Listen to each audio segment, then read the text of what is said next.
durfte am 17. Januar am Allianz-Gottesdienst Sadelboden zu einem Text aus dem Philipperbrief predigt haben. Vielleicht habt ihr die Broschüre auch in die Finger bekommen, die Allianz-Gebetsbroschüre, oder habt auch die Predigt gehört oder geschaut noch. Es ist ganz ein spannender Vers, ein ganz spannender Briefeinstieg in diesen Philipperbrief. Der Paulus sagt dort, «Gäng, wenn ich an euch denke, bete ich für euch.» Und da kommt für mich so etwas von einer Liebe für die Gemeinde zum Vorschein, die der Paulus hatte. Eine Liebe für die Gemeinde. Er hat an verschiedene Gemeinden Briefe schreiben. Manchmal in einer Zeit, in der er im Gefängnis war, oder häufig sogar, wenn er im Gefängnis war, wenn er unfrei war. Und ich habe gestaunt, wie wohlwollend, wie prägt von einer Liebe, dass der Paulus so zu der Gemeinde reden kann. Die Leidenschaft, das ist ihm nicht gleich. Er fährt sich nicht an um sich umdrehen und denkt, jetzt bin ich der Arm, jetzt bin ich in der Käfig da und bin ich gefesselt. Das war dann noch nicht so eine lustige Käfig. Also heute ist ja wahrscheinlich die Käfig auch nicht so lustig, aber dann war sie ganz sicher nicht lustig. Hänge und Füße gefesselt, schlechte Kost. Und doch, er denkt an die Gemeinde, er denkt an seine Geschwister. Er ist von einer Sehnsucht, ja, auch getrieben für seine Gemeinde. Und für mich ist dort so die Essenz, oder wie ich auf das Mal so gemerkt habe, wenn der Paulus nicht so gebödelt wäre, wenn der Paulus nicht so ein tiefes Gefühl von Versorgtsein in sich innen hätte, dann könnte er nicht so der Gemeinde begegnen. Dann würde er vielleicht auch Briefe schreiben, aber er würde vielleicht sagen, ja, wenn ich an euch denke ich, wie es euch gut geht und wie geht es mir schlecht. Ich glaube, wenn wir die Briefe von Paulus anschauen, ist es gut, wenn wir das im Hinterkopf haben. Wenn wir uns immer wieder bewusst werden, dass der Paulus ein Mensch war, der mit sich selber im Reinen war. Klar, er hat auch schwierige Sachen gehabt. Er hat auch Sachen gehabt, wo er gesagt hat, ja Gott, nimm mir doch endlich den Stachel aus dem Fleisch, etc. Aber ich bin überzeugt, das Grundgefühl ist ein Gefühl von Versorgtsein.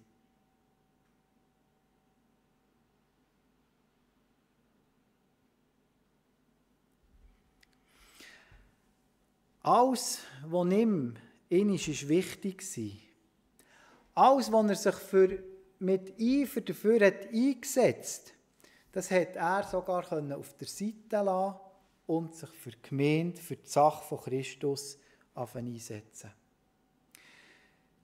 Der Paulus lädt hier einen Textabschnitt ein, du darfst ihn sonst auch wieder einblenden, dann könnt ihr ihn zwischendurch ein bisschen abschweifen beim Zuhören, sonst wieder lesen. Der Paulus leitet hier einen Textabschnitt ein, wo er drinnen betont, ganz am Anfang, für wen dass es geht, wer das angesprochen ist, wer durch seinen Dienst soll angesprochen werden. Es heisst dort in der 2. Zeile, das geschah in eurem Interesse. Also wegen euch habe ich es gemacht. Wegen euch schreibe ich, wegen euch habe ich immer wieder mehr auch verglichen. Mehr der Apollos und auch der Petrus. Weiter will er sich selber als Beispiel herstellen, dass die Leute auch an ihm Beispiel nehmen können. Und das Dritte, er will auch wie die Botschaft, das Ziel von seinem Auftrag tut er auch den Korinther hier nochmal probieren aufzuzeigen, es geht um die Heilige Schrift. Wir haben es ganz schön noch bei dieser Einführung gesehen. Er hat ein bisschen schnell geredet, der gute Mann. Aber sonst dürfte er ja gerne daheim noch einmal hören. Aber als er gesagt hat, eben, das war das Anliegen von Paulus, auf das Evangelium von Jesus Christus hinzuweisen. Hier in diesem Abschnitt, es geht um euch, es ist in eurem Interesse. Ich gebe euch Beispiel und es geht um das Evangelium. Es ist in eurem Interesse. Wenn es um das Thema Selbstverantwortung ist gegangen in meiner Kindheit, dann hat mein Vater gerne meine Grosstante oder eine Grosstante zitiert. Ich habe die so nie gekannt, aber eben, ich habe viel von der gehört. Und er hat gesagt, das war eine Tante, die war gut situiert. Sie hatte guten Status. Aber es war auch eine Person, die sich immer wieder auch durch das, dass es ihr gut gegangen ist und dass sie auch einen guten Status hatte, hat sie immer auch wieder das Anliegen gehabt, sich in das Leben von anderen Leuten ein bisschen einzumischen. Und sie hat dann auch eben scheinbar gesagt, also wenn ich euch Rat geben darf, sie sind einfach gekommen und hat gesagt, wenn ich euch Rat geben darf, dann mache ich das so und so. Und das war natürlich nicht ein Rat, sondern es war eigentlich ein Befehl. Das war eigentlich die Idee, wenn sie das so hat gesagt. Und eben mein Vater hat sie dann zitiert, wenn wir so gesehen haben, ja, was sollen wir machen und so, dann hat er eben manchmal hinter dem Tisch gesagt, also wenn ich euch Rat geben darf, dann würde ich das so machen. Und dann hat man eben gewusst, ja, ist das eben eigentlich nicht nur ein Rat, sondern ein sehr starker Hinweis. Ja, der Paulus, der könnte jetzt uns auch ein bisschen so entgegenkommen. Könnte man sagen, ja, also, das ist manchmal schon ein bisschen schulmeisterhaft oder so mit einem Zeigefinger oder eben so ein bisschen besserwisserisch. Aber darum habe ich das in der Einleitung gesehen, dass ich wirklich den Eindruck habe, dass wir immer wieder daran denken, woher kommt der Paulus, ich werde es dann auch noch ein bisschen sagen, und eben, dass er auch so gebödelt sein. Der Paulus will sich nicht aufspielen in diesen Versen, er will sich nicht wichtig machen. Er schreibt auch diesen Korinther keinen Brief, damit er in die Geschichte eingeht. Oder denkst du mal, irgendwie der Walter, der Erika Liebesbriefe geschrieben hat, oder? Hast du? Nicht! Sofort nachholen. Also wenn du jetzt nicht in die Geschichte eingehst, Walter, dann könnte das sein, weil du der Erika keine Liebesbriefe geschrieben hast. Aha, ja. Aber siehst du, wenn der Paulus hätte telefonieren können, dann hätten wir vielleicht jetzt nichts von ihm.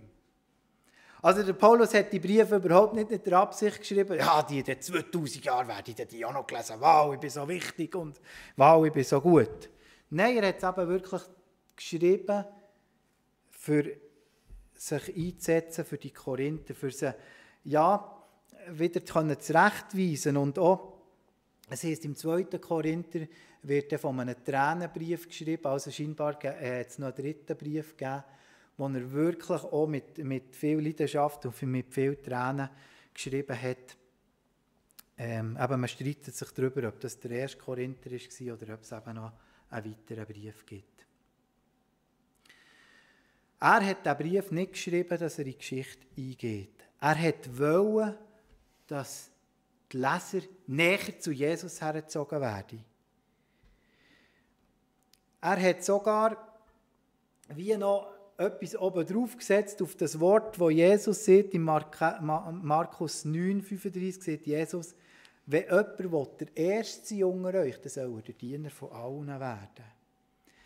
Und wenn ich diesen Text so lese, aber der Paulus sagt nicht nur, ja, ich bin euer Diener, sondern er sagt sogar gegen Schluss vom Text, vom Abschnitt, sagt er, ja, ich fühle mich geradezu wie zum Tod verurteilt.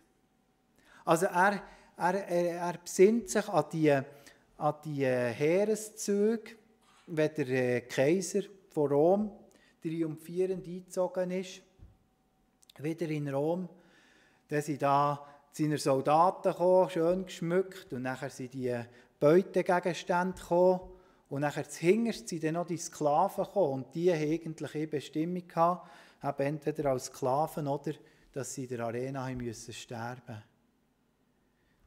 Das zweite Bild, das er wahrscheinlich darauf anspielt, ist eben tatsächlich das von dieser Arena, wo verschiedene Spiele und verschiedene Unterhaltungssachen passiert sind. Und am Schluss hat man dann noch die Schwerverbrecher gebracht, für sie dann zur Belustigung vom Volk hinzurichten.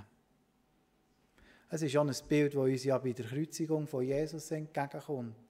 Dort sind auch die Leute dann unten dran gestanden und ich gesagt, ja, schau mal, wenn du jetzt ein Gottes Sohn wärst, dann könntest du dir selber helfen und vom Kreuz kommen. Also der Paulus sagt, schau, ich bin nicht nur euer Diener geworden. Es ist mir so wichtig, dir seid mir so wichtig, dass ich mich ganz tiefst setze. Ich tue mich nicht erheben. Und der Paulus hat mich schon ein bisschen zum Nachdenken gebracht. Also die Frage, ja, um was geht es in meinem Dienst? Um was geht es in dem, was ich tue? Aber vielleicht auch eine Frage für uns alle. Warum bin ich jetzt in den Gottesdienst gekommen?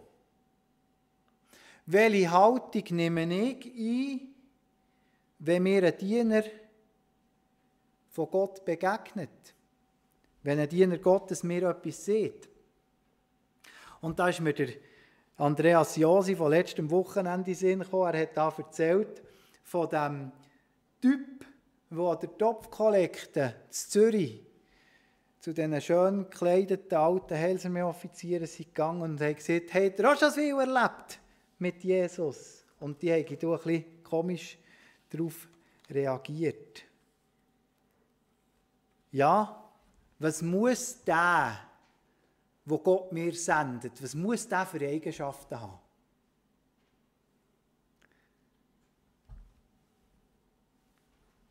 Was muss der? Muss der gut angelegt sein? Muss der irgendeinen Status haben? Was muss der für Eigenschaften haben, dass der mir etwas sagen darf?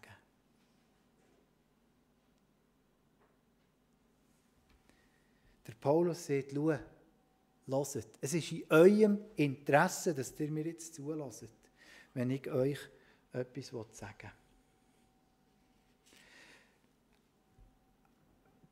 Der weitere Aspekt, der für mich in diesem Text herauskommt, ist so das Beispiel, das er aufzeigt. Der Paulus ist nicht der, der einfach so mit dem erhobenen Mahnfinger in die Situation eintritt.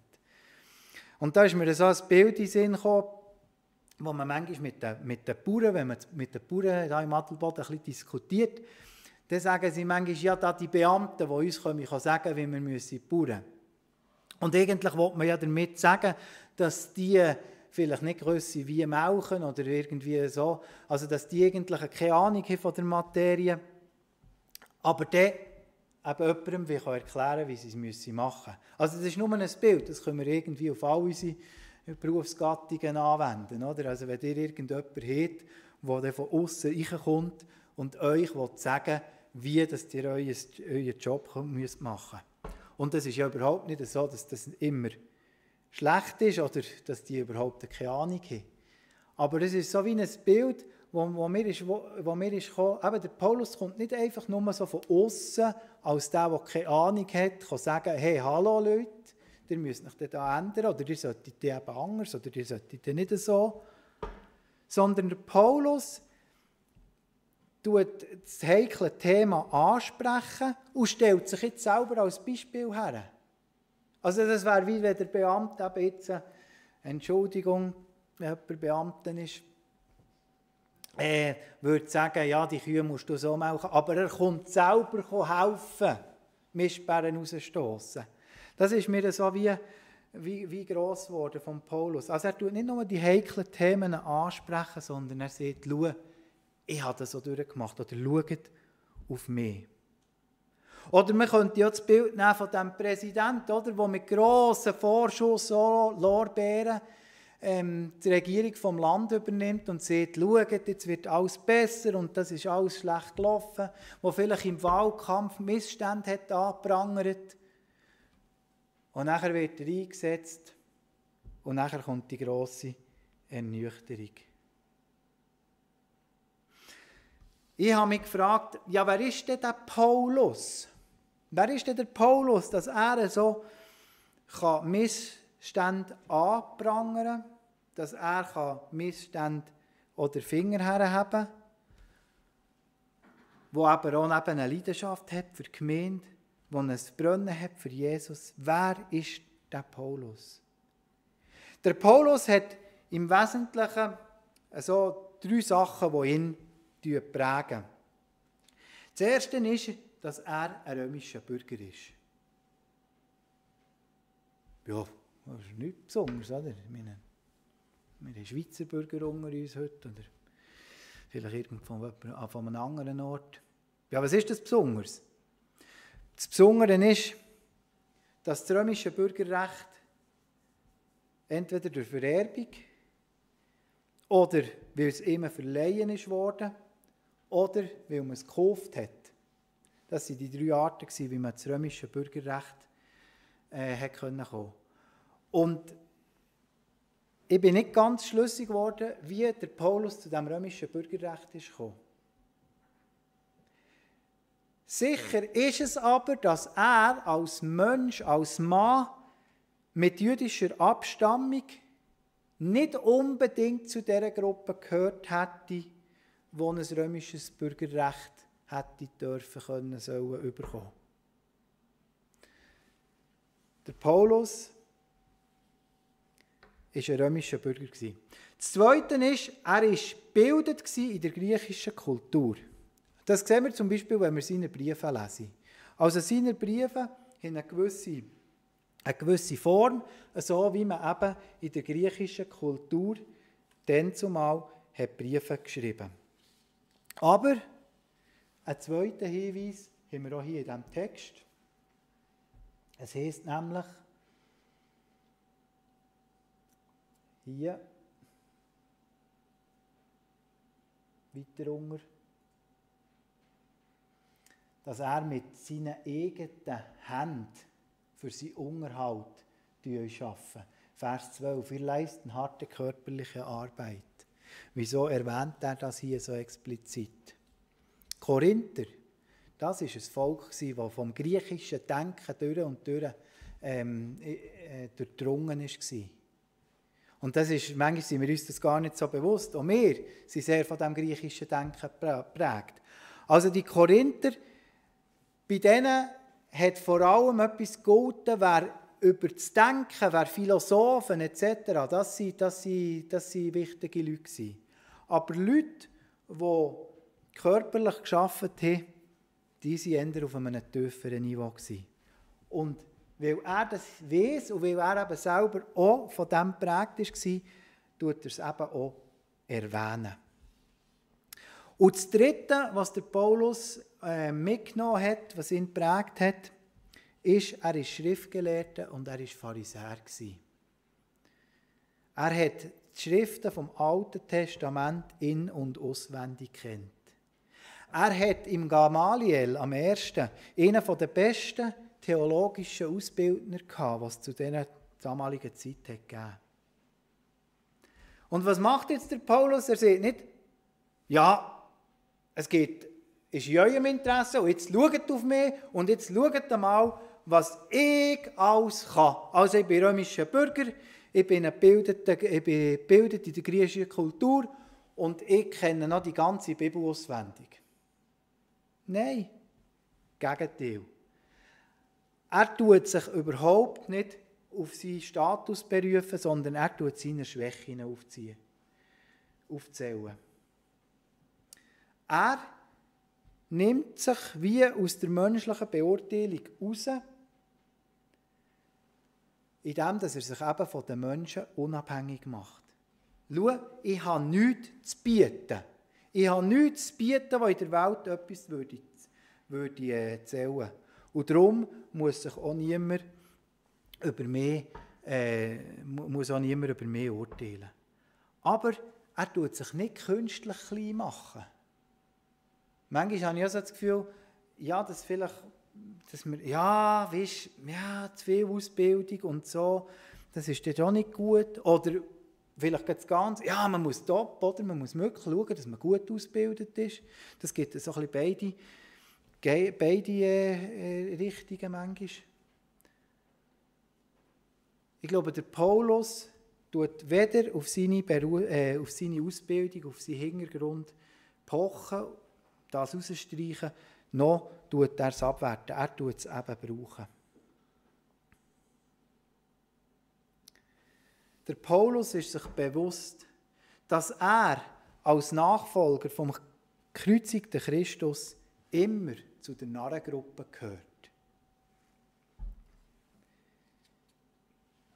Ich glaube, es ist jetzt so gut, wenn wir einen Moment still werden und ein paar Fragen für uns so ein bisschen bewegen. Du dir mal überlegen, was bringe ich mit an Status und an Herkunft? Du dir mal überlegen, was hast du für Ausbildungen gemacht? Was hast du eben für eine Herkunft? Was prägt dich?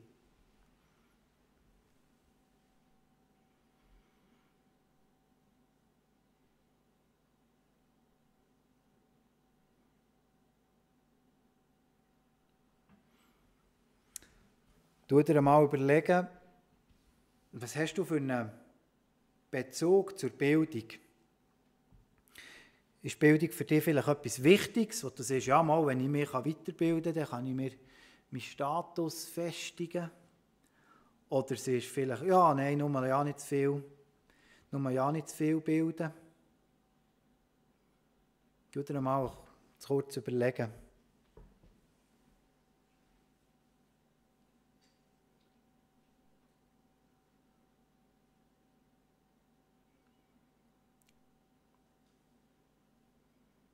Wo hast du vielleicht investiert, Zeit, für dich auch weiterzubilden?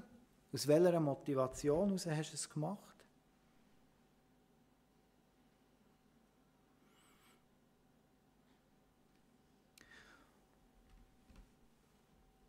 Und nachher noch so ein bisschen zum jüdischen Aspekt von Paulus. Frage zum Glauben. Wo ist mir mein Glauben zur Ursache von Stolz geworden? Wo habe ich mir wie gesagt, ja mal, also, weil ich das glaube, bin ich vielleicht schon etwas Besseres. Oder vielleicht hast du auch auf andere geschaut und gedacht, ja, dass die das noch nicht wissen. Tu dir mal so ein bisschen über die Glauben Gedanken machen.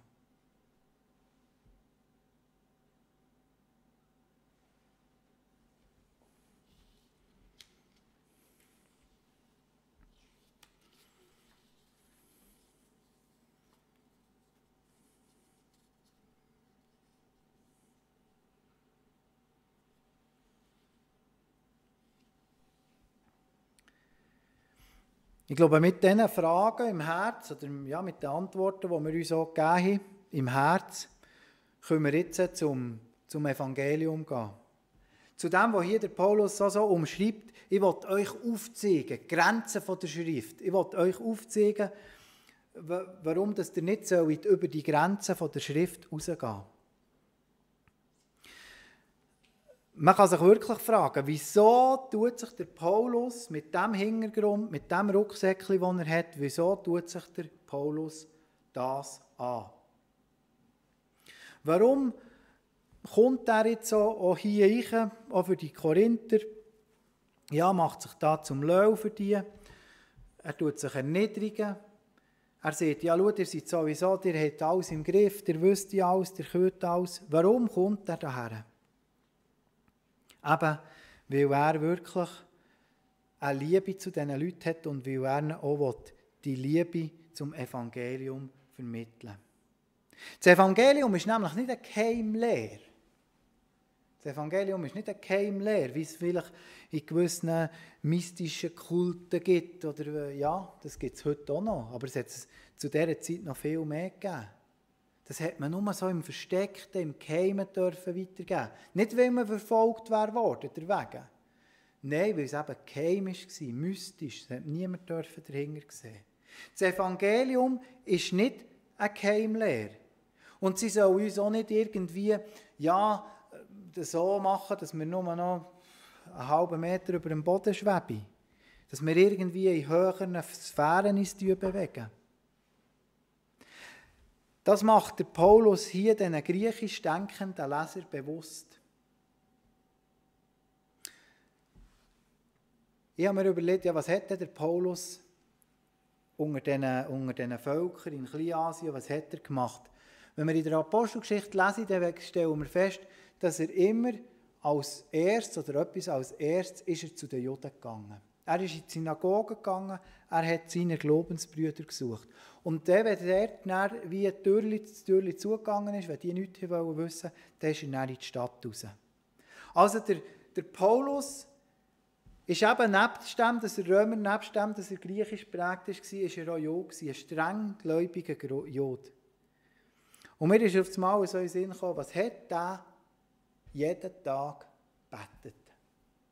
Was hat der Paulus jeden Tag gebetet? Als gläubiger Jude. Ich glaube, er hat jeden Tag das Schma Israel gebetet. Höre Israel, der Herr ist unser Gott, der Herr allein. Höre Israel, der Herr ist unser Gott, der Herr allein. Das hat der Paulus jeden Tag gebetet, schon als kleines Kind. Immer wieder hat es sich verinnerlicht. Das ist für ihn ganz wichtig geworden. Und nachher, wo ihm Jesus begegnet ist, eben, wo er dann noch all das, was er vorher noch drauf gebaut hat, wo er sich voll auf die Sache von Jesus hat eingegeben und reingegeben, ist ihm das noch mehr wichtig geworden. Der Herr ist unser Gott, der Herr alleine. Gott soll durch unser Leben verherrlicht werden. Gott soll durch unser Leben verherrlicht werden. Und das ist die Grenze der Schrift.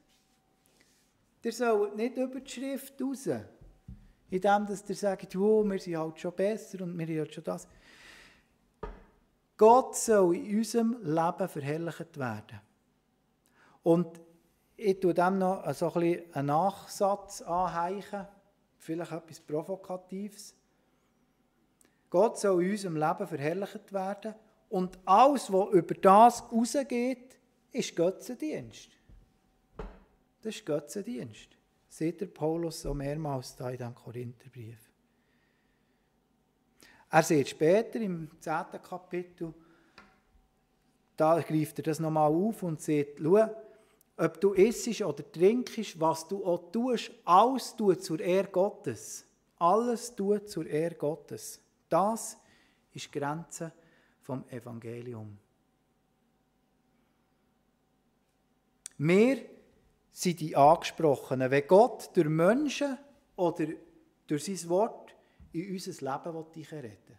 Es geht um uns. Es geht nicht um einen Bruder, es geht nicht um die Schwester, es geht um mich. Gott gibt uns aber auch Beispiele von Nachfolgern, die wir nachahmen können. Und der uns das grösste Beispiel, das er uns gibt, ist sein Sohn Jesus Christus, der der Einzige ist, der eine gelungene Nachfolge hat vorleben konnte. Und er lädt uns ein, ihn mit unserem Leben im Beispiel sein für andere zu verherrlichen. Amen.